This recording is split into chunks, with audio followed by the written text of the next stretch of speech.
Our Torah is the same Torah that we got on Mount Sinai as we have today. If you don't believe that, already you do not have the ability to acquire Torah knowledge and have a real connection to HaKadosh Baruch Hu. The third part is the one that the heretics have the most trouble with. Whether it's the Christian missionaries, or the atheists, or the Karaites, all the other clowns out there that somehow still have air to breathe, which is the Masoret, the tradition which we have received from the preceding generations, who in turn received it from the prophets. Once a person denies the tradition, denies the oral Torah, then in so many words, they're creating something new. Why would they deny the oral Torah? Because the oral Torah is what explains the written Torah.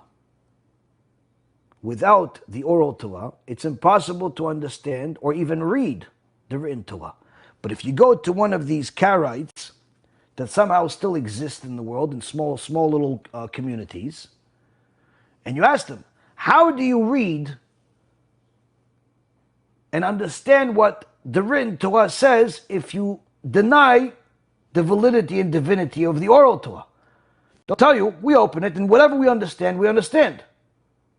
Wait, so you're telling me that a 6-year-old boy opens the written Torah, and whatever he understands, that's the Torah? Yeah. So the 6-year-old understands, and a 60-year-old understands. Who's right? Oh, they're both right. Whatever you understand, that's what you understand.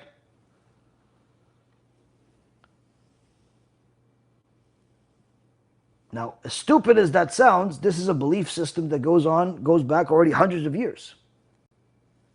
Why? Why do they want to believe this? Because if they believe in the oral Torah, it obligates them. It obligates them in all of the mitzvot. It obligates them to overcome their desires.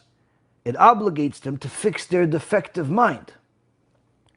Now, the interesting part is that if you ask them, or the Christian missionaries, or anybody else that denies the oral Torah, who told you that the written Torah is divine? What do you mean? We got it at Mount Sinai. But were you at Mount Sinai?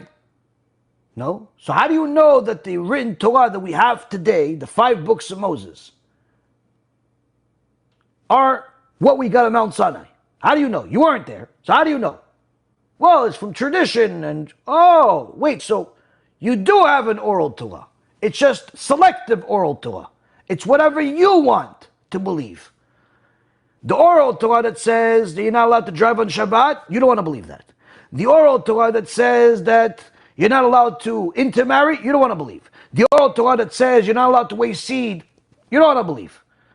But the oral Torah that tells you that the written Torah is divine, that you want to believe. So it's whatever you want, that's what you believe. This is like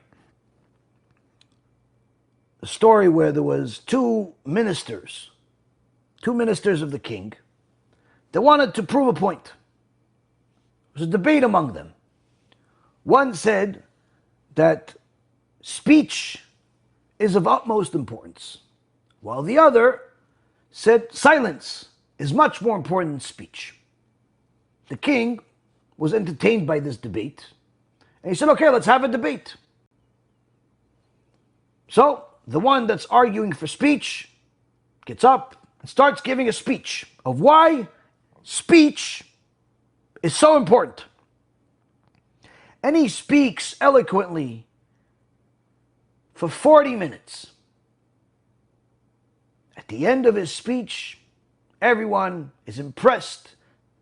They give him a standing ovation, clapping their hands. Next goes the second minister that wants to prove that silence is of utmost importance more than speech. He gets up on a podium, and as he's about to start his speech, The other minister goes up to him and slaps him on the mouth. Hey, don't you dare do that. You have the nerve to prove your case that silence is of importance more than speech by using speech? How can you use my tool to prove yours? The point is, Rabotai Karim, the heretics, the missionaries, the different people that go against the Torah, one of the most obnoxious things that they do is they try to use our tools to tell us what the truth is. People that do not even know the basics of Aleph Bet, the basics of what the Chumash says, of who the main commentators are. What is the Ren Torah versus the Oral Torah?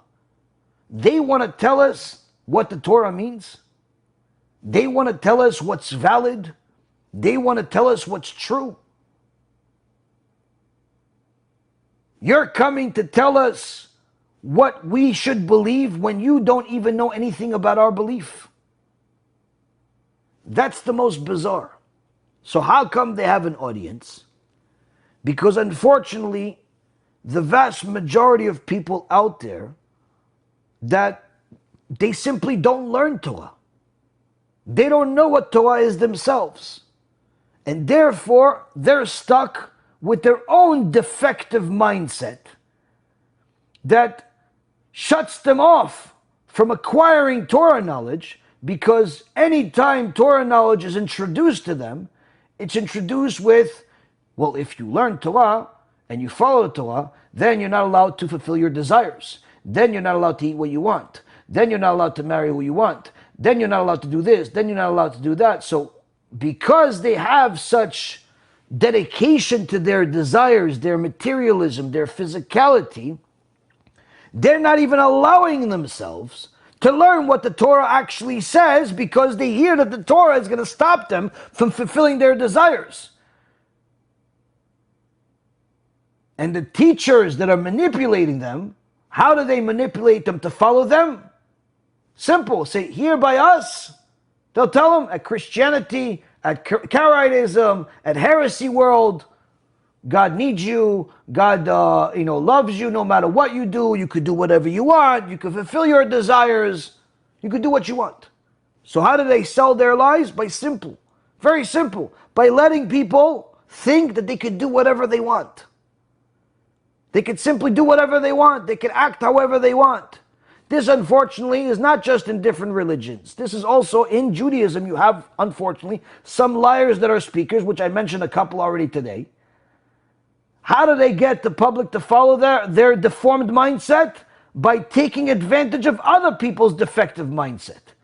We are meant to be a light unto the nations, not to follow their misguided practices. Remember, every Jew has to remember that he's a Jew and she's a Jew. We don't celebrate non-Jewish holidays, even if they seem harmless.